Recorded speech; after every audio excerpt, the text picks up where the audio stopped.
بسم اللہ الرحمن الرحیم۔ السلام علیکم ورحمۃ اللہ وبرکاتہ۔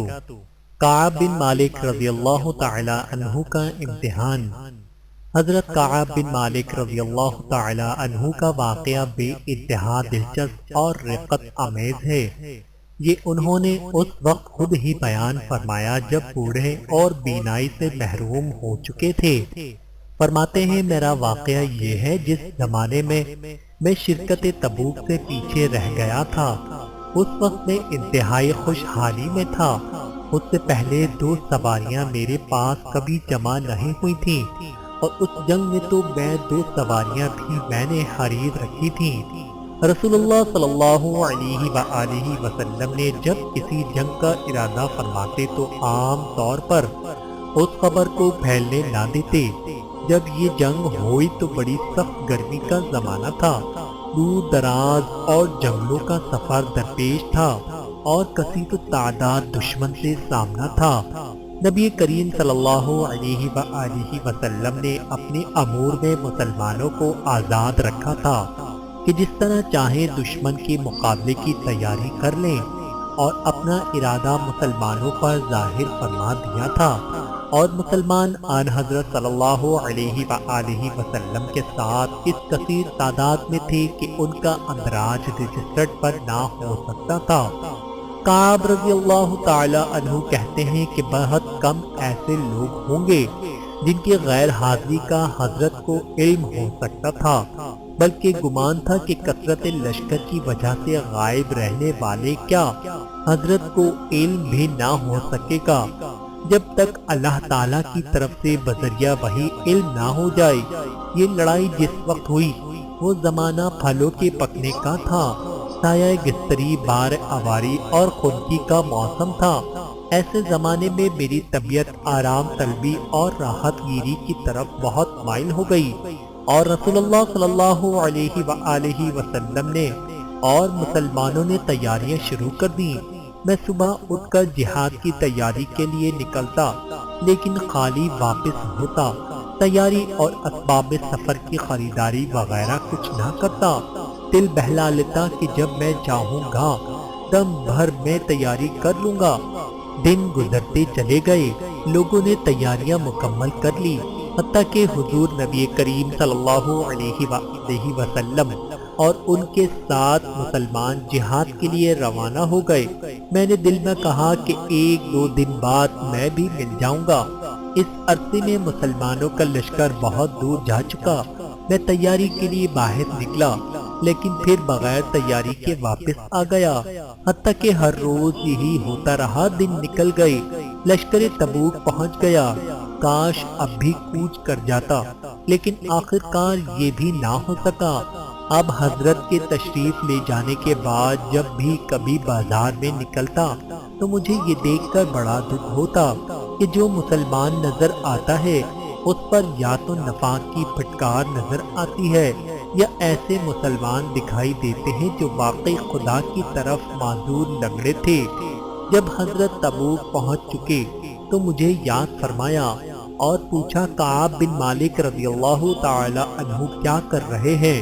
تو نبی وسلم کے ایک شخص نے عرض کی، یا رسول اللہ صلی اللہ علیہ وآلہ وسلم، اس کو خوش عیشی اور آرام طلبی نے مدینے ہی میں روک لیا ہے۔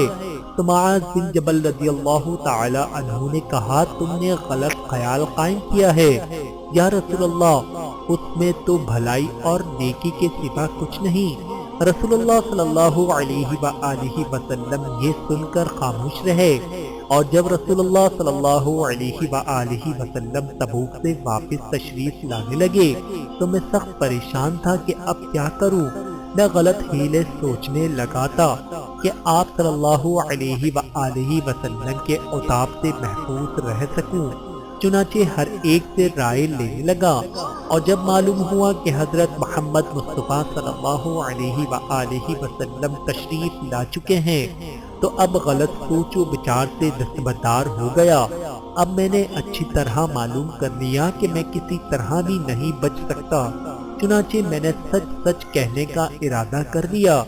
نبی کریم صلی اللہ علیہ وآلہ وسلم جب سفر سے واپس آئے تو سب سے پہلے مسجد گئے، 2 رکعت نماز پڑھی، پھر لوگوں کے ساتھ مجلس کی۔ اب جنگ میں شریک نہ ہونے والے آ کر عذر و معذرت کرنے لگے اور قسمیں کھانے لگے۔ ایسے لوگوں کی تعداد 80 سے کچھ اوپر تھی۔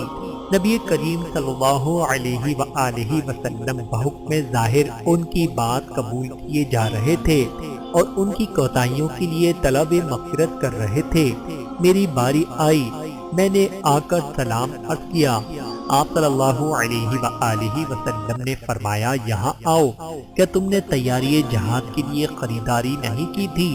میں نے کہا، یا رسول اللہ، اگر میں اس وقت آپ صلی اللہ علیہ وآلہ وسلم کے سوا کسی اور سے بات کرتا تو صاف صاف بری ہو جاتا، کیونکہ مجھے بحث و تکرار اور معذرت کرنا خوب آتا ہے، لیکن خدا کی قسم میں جانتا ہوں کہ اس وقت کو جھوٹی بات بنا کر میں آپ کو راضی کر لوں گا، لیکن بہت جلد ہی اللہ آپ کو مجھ سے ناراض کر دے گا، اور اگر میں نے سچ سچ کہہ دیا تو حسین عاقبت کی مجھے خدا کی طرف سے امید ہو سکتی ہے۔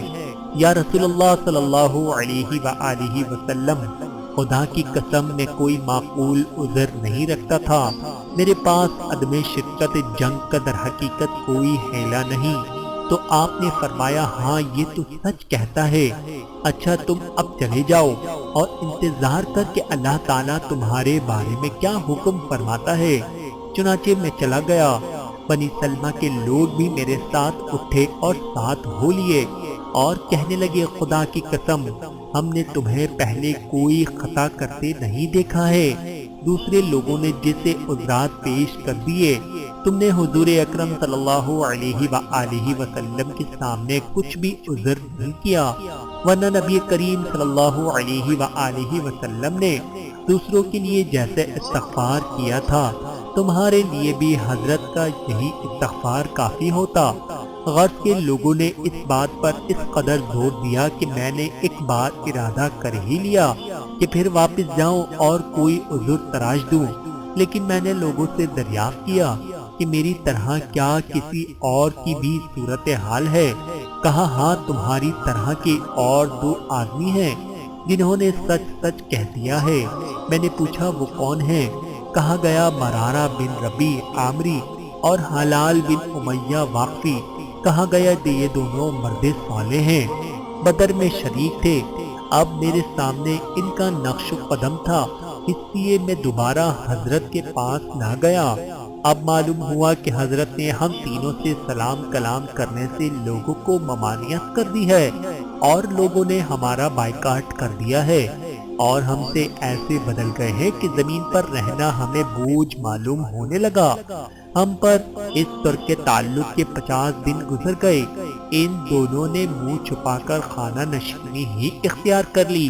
روتے پیٹتے رہے، میں ذرا سخت مزاج تھا، قوت برداشت تھی، جا کر جماعت کے ساتھ برابر نماز پڑھتا تھا، بازاروں میں گھومتا تھا، لیکن مجھ سے کوئی بولتا نہ تھا۔ حضرت کے پاس آتا، حضرت تشریف فرما رہے تھے، میں سلام کرتا اور دیکھتا کہ جواب سلام کے لیے حضرت محمد مصطفیٰ صلی اللہ علیہ وآلہ وسلم کے ہونٹ ملتے ہیں کہ نہیں۔ پھر آپ کے قریب ہی نماز پڑھ لیتا، کنکھیوں سے آپ کو دیکھتا، میں نماز پڑھنے لگتا تو آپ صلی اللہ علیہ وآلہ وسلم مجھے دیکھتے، میں آپ کی طرف متوجہ ہو جاتا تو نظر پھیر لیتے۔ جب اس بائیکاٹ کی مدت لمبی ہوتی گئی تو میں ابو قتادہ کے باغ کی دیوار پھاند کر ان کے ہاں گیا۔ وہ میرے چچا زاد بھائی تھے، میں انہیں بہت چاہتا تھا۔ سلام کیا، بخدا انہوں نے جواب نہ دیا۔ میں نے کہا کہ اے ابو قتادہ، تمہیں خدا کی قسم کیا تم نہیں جانتے میں خدا کو اور رسول خدا صلی اللہ علیہ وآلہ وسلم کو دوست رکھتا ہوں؟ وہ سن کر خاموش ہو گئے۔ میں نے خدا کی قسم دے کر بات کی، پھر کچھ نہ بولے۔ میں نے پھر قسم دی، کچھ بھی نہ کہا، لیکن انجان پن سے بولے، خدا اور رسول خدا صلی اللہ علیہ وآلہ وسلم کو علم ہے۔ میں پھوٹ پھوٹ کر رونے لگا، پھر دیوار پھاند کر واپس ہو گیا۔ ایک دن بازار مدینہ میں گھوم رہا تھا، کہ شام کا ایک قبطی جو مدینے کے بازار میں کھانے پینے کی کچھ چیزیں بیچ رہا تھا لوگوں سے کہنے لگا کہ کعب بن مالک رضی اللہ تعالی عنہ کا کوئی پتہ دے۔ لوگوں نے میری طرف اشارہ کر دیا۔ وہ میرے پاس آیا اور شاہ غسان کا ایک مکتوب میرے حوالے کیا، کیونکہ پڑھا لکھا تھا۔ پڑھا تو لکھا تھا کہ ہمیں اطلاع ملی ہے کہ تمہارے آقا نے تم پر سختی کی ہے۔ اللہ نے تمہیں کوئی معمولی آدمی تو نہیں بنایا ہے، تم کوئی گرے پڑے نہیں ہو۔ ہاں تم ہمارے پاس آ جاؤ، ہم تمہیں نوازیں گے۔ ہمارے پاس آ جاؤ، ہم تمہیں نوازیں گے۔ میں یہ پڑھ کر کہا کہ میرے اللہ، یہ تو نئی مصیبت آ پڑی۔ میں نے اس مکتوب کو آگ میں جھونک دیا، اور جب 50 میں 40 دن گزر گئے تو حضرت محمد مصطفیٰ صلی اللہ علیہ وآلہ وسلم کا ایک قاصد میرے پاس آیا اور کہا کہ حضرت نے حکم دیا ہے کہ اپنی عورت سے علیحدہ رہو۔ میں نے پوچھا کیا طلاق دے دوں؟ کہا نہیں، صرف الگ رہو، قربت نہ کرنا۔ کہا کہ دوسرے دونوں کے بارے میں بھی یہی حکم ہوا ہے۔ چنانچہ میں نے اپنی عورت سے کہہ دیا کہ میں کہ چلی جاؤ حتیٰ کہ خدا کا کوئی اور حکم پہنچے۔ بلال بن امیہ رضی اللہ تعالی عنہ کی بیوی نبی کریم صلی اللہ علیہ وآلہ وسلم کے پاس آئیں اور عرض کرنے لگی، یا رسول اللہ، بلال ایک شیخ ضعیف ہے، اس کی خدمت کے لیے کوئی آدمی نہیں۔ اگر میں ان کی خدمت میں لگی رہوں تو آپ نامنظور تو نہ کریں گے؟ حضرت صلی اللہ علیہ وآلہ وسلم نے فرمایا کہ اچھا، لیکن وہ تم سے قربت نہ کرے۔ کہنے لگی، اس غریب کو تو ہلنا جلنا مشکل ہو گیا ہے، آپ کی ناراضگی کے دن سے آج تک لگاتار روتا رہتا ہے۔ میرے گھر والوں میں سے ایک نے کہا کہ تم بھی رسول اللہ صلی اللہ علیہ وآلہ وسلم سے اپنی بیوی سے خدمت لینے کی اجازت حاصل کر لو، جسے حلال کو اجازت مل گئی۔ میں نے کہا خدا کی قسم، میں اس بات کی حضرت سے درخواست نہ کروں گا، نہ معلوم حضرت کیا فرمائے۔ میں نوجوان آدمی ہوں، مجھے کسی سے خدمت لینے کی ضرورت نہیں۔ اب ہم نے مزید 10 دن گزارے اور لوگوں کے اس قطع تعلق کو 50 دن گزر گئے۔ 50ویں دن کی صبح اپنے گھر کی چھت پر صبح کی نماز پڑھ کر میں اس حال میں بیٹھا ہوا تھا جیسے کہ اللہ تعالیٰ نے قرآن پاک میں فرمایا ہے، یعنی میری جان مجھ پر بھاری معلوم ہو رہی تھی، یہ وسیع دنیا مجھے تنگ محسوس ہو رہی تھی کہ صلا پہاڑی پر ایک پکارنے والے کی آواز میرے کان میں پڑی کہ وہ بلند آواز میں چیخ رہا تھا کہ اے کعب رضی اللہ تعالی عنہ بن مالک خوش ہو جاؤ۔ یہ سنتے ہی سجدے میں گر پڑا اور سمجھ گیا کہ اللہ نے میری توبہ قبول کر لی ہے۔ مصیبت کا زمانہ گزر گیا۔ صبح کی نماز پڑھنے کے بعد رسول اللہ صلی اللہ علیہ وآلہ وسلم نے اطلاع سنا دی کہ اللہ تعالیٰ نے ان تینوں کی توبہ قبول کر لی ہے۔ لوگ ہمیں خوشخبری دینے کے لیے دوڑے اور دونوں کے پاس بھی گئے، اور میرے پاس بھی ایک سوار تیز گھوڑا دوڑاتا ہوا آیا، لیکن پہاڑی پر چڑھ کر آواز دینے والا زیادہ کامیاب رہا کہ جلد تر مجھے خبر مل گئی، کیونکہ گھوڑے کی رفتار سے آواز کی رفتار تیز تر ہوتی ہے۔ چنانچہ جب وہ شخص مجھ سے ملا جس کی آواز میں نے سنی تھی تو اس خوشخبری دینے کے صلے میں اپنے کپڑے اتار کر میں نے اسے پہنا دیے۔ بخدا میرے پاس اس وقت دوسرا جوڑا نہیں تھا، میں نے اپنے لیے مستعار کپڑے لے کر پہن لیے۔ میں حضرت صلی اللہ علیہ وآلہ وسلم کے پاس جانے کے ارادے سے نکلا۔ لوگ مجھے راہ میں جوق در جوق ملتے اور مبارکباد دیتے جاتے۔ میں مسجد میں داخل ہوا تو نبی کریم صلی اللہ علیہ وآلہ وسلم لوگوں کے درمیان بیٹھے ہوئے تھے۔ مجھے دیکھتے ہی طلحہ بن عبید اللہ دوڑ پڑے، مجھ سے مصافحہ کر کے مبارکباد دی۔ مہاجرین میں سے کسی نے ان کے سوا یہ اقدام نہیں کیا۔ کعب رضی اللہ تعالی عنہ نے طلحہ کے اس خلوص کو کبھی فراموش نہیں کیا۔ میں نے آ کر رسول اللہ صلی اللہ علیہ وآلہ وسلم کو سلام کیا۔ آپ کا چہرہ خوشی سے چمک اٹھا۔ کہنے لگے خوش ہو جاؤ، جب سے تم پیدا ہوئے ہو ایسی خوشی کا دن تم پر نہ آیا ہوگا۔ میں نے پوچھا یا رسول اللہ، یہ بشارت آپ کی طرف سے ہے یا خدا کی طرف سے؟ فرمانے لگے خدا کی طرف سے۔ نبی کریم صلی اللہ علیہ وآلہ وسلم خوش ہو جاتے تو آپ کا چہرہ چمک اٹھتا تھا، گویا چاند کا ٹکڑا ہے، اور آپ کی خوشنودی آپ کے چہرے ہی سے ظاہر ہو جاتی۔ میں نے حضرت صلی اللہ علیہ وآلہ وسلم سے عرض کی، یا رسول اللہ، میری قبولیت توبہ کی یہ برکت ہونی چاہیے کہ میں اپنا سارا مال و متاع خدا اور رسول خدا کی راہ میں لٹا دوں۔ حضرت محمد مصطفیٰ صلی اللہ علیہ وآلہ وسلم نے فرمایا، ایسا نہیں، کچھ رکھو اور کچھ صدقہ کرو، یہی بہتر صورت ہے۔ میں نے کہا، خیبر سے جو حصہ مجھے ملا تھا وہ میں اپنے لیے رکھ لیتا ہوں۔ یا رسول اللہ صلی اللہ علیہ وآلہ وسلم، سچائی کی برکتوں کے سبب اللہ نے مجھے نجات بخشی ہے۔ خدا کی قسم، میں نے جب سے حضرت صلی اللہ علیہ وآلہ وسلم سے راست گوئی کا ذکر کیا، پھر کبھی جھوٹ نہیں بولا۔ خدا سے دعا ہے کہ وہ آئندہ بھی مجھے کبھی مجھ سے جھوٹ نہ بلوائے۔ اللہ تعالی ہم سب کو سچ بولنے کی توفیق دے، آمین ثم آمین۔